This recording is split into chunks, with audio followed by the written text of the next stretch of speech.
কাৰোবাক ভাল পালে এনেকৈ ভাল পাওক যে যাতে তাৰ জীৱনত আন কাৰো ভাল পোৱাৰ প্ৰয়োজন নহয়।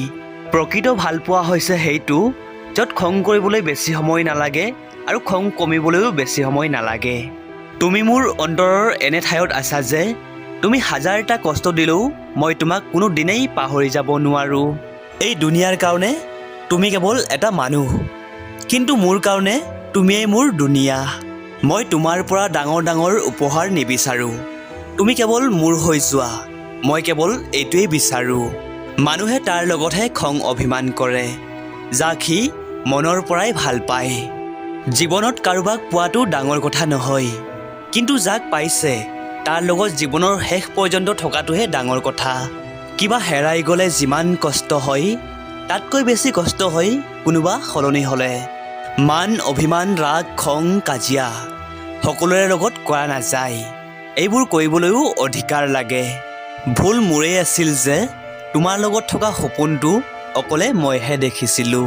সম্পৰ্কৰ কাৰণে অৰ্থৰ নহয়, কেৱল বিশ্বাসৰ প্ৰয়োজন। ভাল পোৱাৰ কাৰণে ৰূপৰ নহয়, এটা সুন্দৰ মনৰ প্ৰয়োজন। অলপ শব্দৰ দ্বাৰা যিয়ে তোমাৰ মনৰ অনুভূতি বুজি নাপায় তাক ৰচনা লিখি দিও কোনো লাভ নাই। ভুল বুজি আঁতৰি যোৱাটো ভাল পোৱা নহয়, ভুলবোৰ শুধৰাই তাৰ লগত থকাটোহে ভাল পোৱা। তোমাক মিছ কৰাটো মোৰ অভ্যাস আৰু তোমাক কেয়াৰ কৰাটো মোৰ কৰ্ম। তোমাক সুখী ৰখাটো মোৰ দায়িত্ব আৰু তোমাক বহুত ভাল পোৱাটো মোৰ অধিকাৰ। দূৰত থাকিও ভাল পোৱা যায় যদি ভাল পোৱাটো মনৰ পৰা হয়। হয়, মই ভাল পাব নাজানো, কিন্তু যেতিয়ালৈকে মই তোমাকেই ভাল পাইছিলোঁ তেতিয়ালৈকে কেৱল তোমাকেই ভাল পাইছিলোঁ। এজন ল'ৰাই সেইজনী ছোৱালীক কেতিয়াও পাহৰি যাব নোৱাৰে যিয়ে তাক এই তিনিটা বস্তু দিয়ে। 1. নিস্বাৰ্থ ভাল পোৱা। 2. সন্মান কৰা। 3. গুৰুত্ব দিয়া আৰু কেয়াৰ কৰা।